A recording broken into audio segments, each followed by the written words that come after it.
The other reason for thinking the empire is bigger and is not as dead as people think is that alongside the growth of, if you like, organized structures after World War II, the rule of law internationally has actually become extremely strong, despite what you read in the newspapers every day.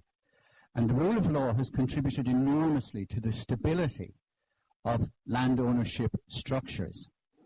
Now, our head of state is also head of state of 12 other countries, meaning they're quite closely linked to us, meaning that every morning somebody brings into her parlor the state papers for 16 countries. It gives you a very good eye on the world. It gives you a very good way of knowing what's going on.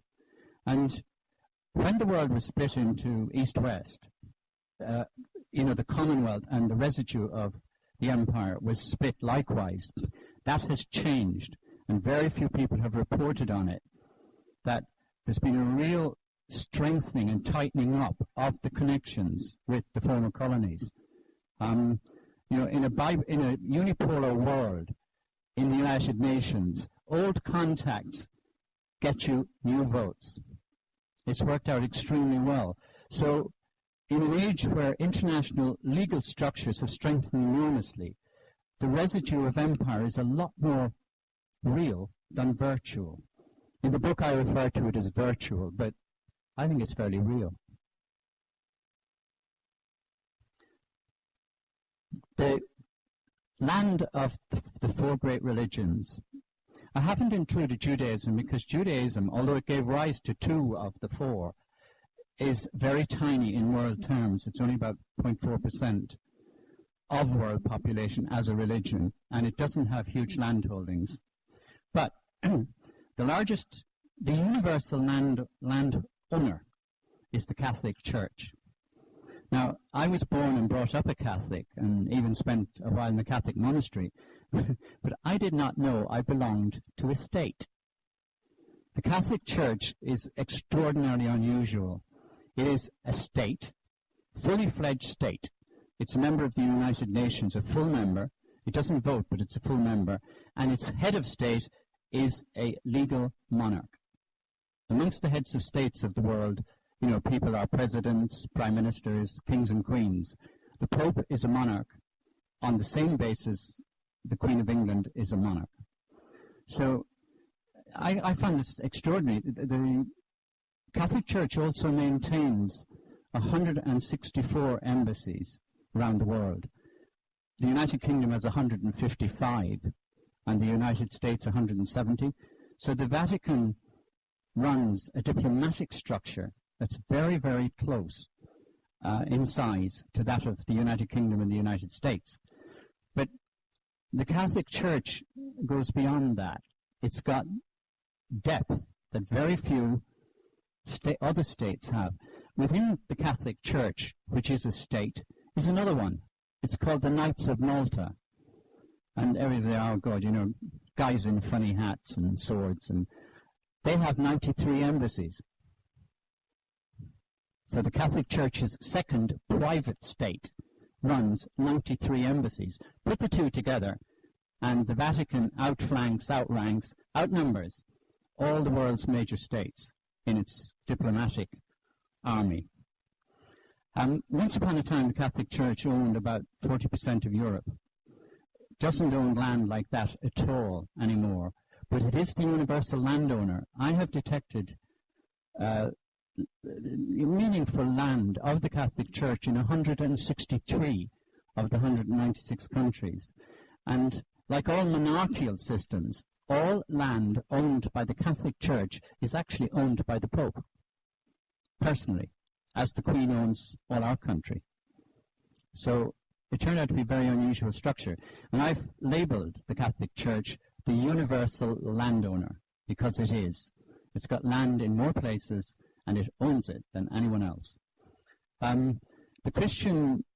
The other Christian, remember the Catholic Church is 1.2 billion in numbers. It's the biggest denomination, and it's the biggest religious group, and it's a state.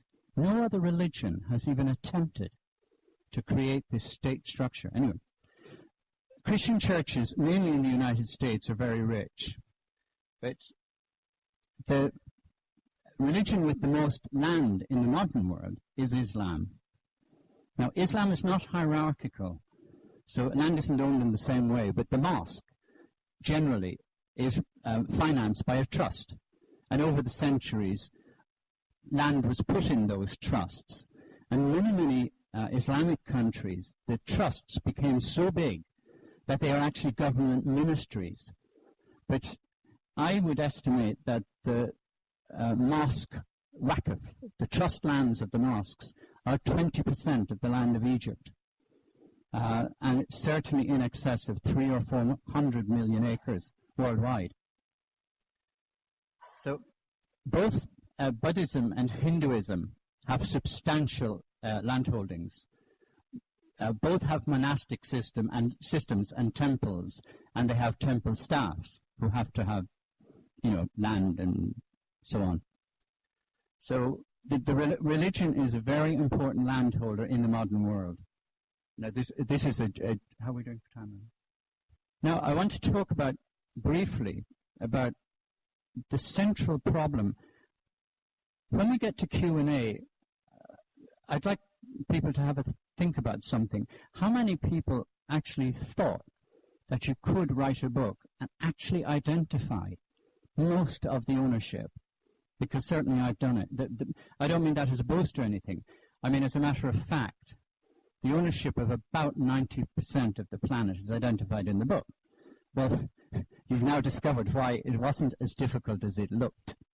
Where you've got countries and monarchs and people owning lots of land, it makes it easier. But can I take us back to the United Kingdom just for a moment? Because something happened here, possibly two things, that are of enormous historic importance, but they were very strange.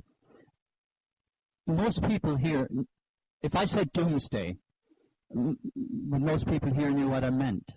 The old one, 1086, yeah? Well, actually, that wasn't a doomsday in the sense of a land registry at all.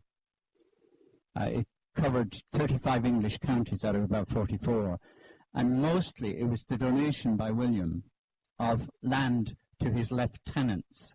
It wasn't a list of who owned land. It was a list of who William thought should have the land. And the real occupants were just discounted. That book has achieved an enormous amount of publicity, and it's republished every now and again. But in actual fact, the United Kingdom in the modern world is probably the only country that has ever had a real doomsday of all landowners.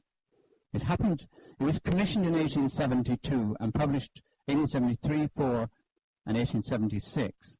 And I'm prepared to bet that 99% of the audience have never heard of it. And it's a real doomsday. Every landowner, not in one country, but in 4, England,